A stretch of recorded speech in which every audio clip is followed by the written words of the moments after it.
Hello everyone, welcome again to my YouTube channel. Today I want to show you how I make marmalade at home. This is a modified recipe really from a collection of different recipes. To make marmalade is quite simple.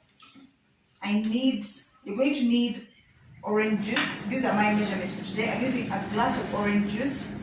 I'm using a third of granulated sugar.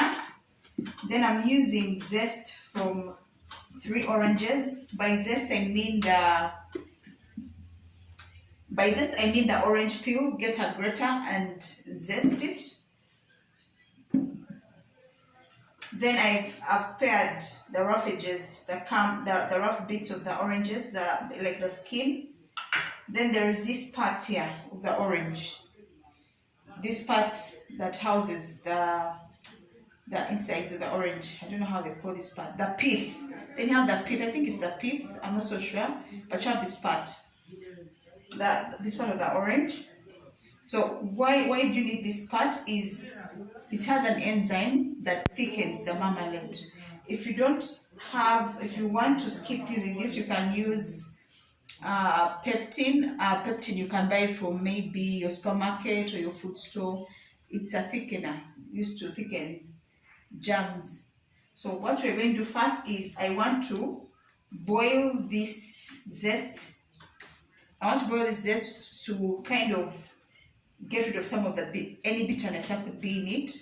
Then after boiling it, I'm going to pour off that water and then boil everything together for about 30 minutes. So I'm going to use my pan. I already have some little hot water. So I'm going to boil that. Already you see when you pour hot water in it, it releases this green color and some oil because the zest is oily. So I just want to boil. After boiling the zest, you pour out that water.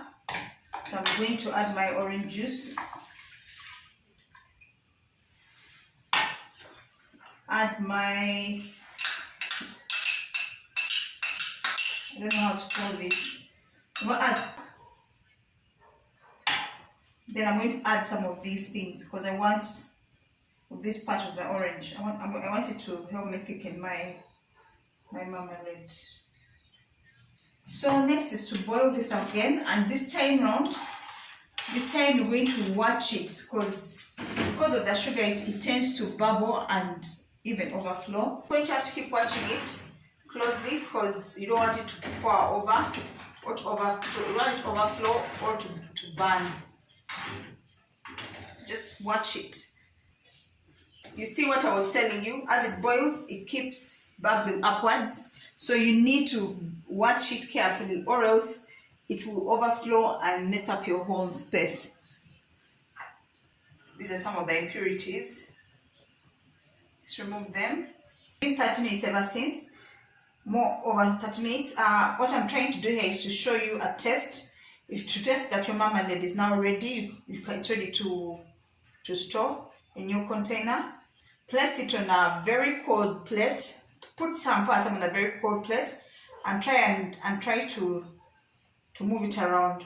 If you see it can move around without it pouring off like this, you know now it's ready. At this point, you know it's ready to put in a jar.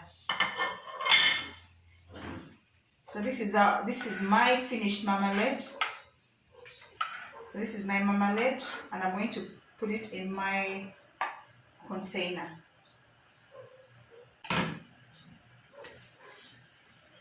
One may wonder, why is the marmalade, why is it greenish and not orange like what you normally see in the supermarkets, the food store? It's because this is from green oranges, and this is the green orange is what is mainly locally produced here in Uganda.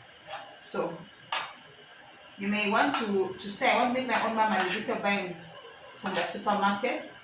And a good thing with this marmalade, it has very simple ingredients. You have sugar, orange juice, and zest. No additives, no preservatives, no food coloring. So you can put this on your bread. So I have my jar here. So it's best to use this homemade marmalade within a week. I hope you've learned something. Thank you for watching. Please like, share and subscribe. Till next time.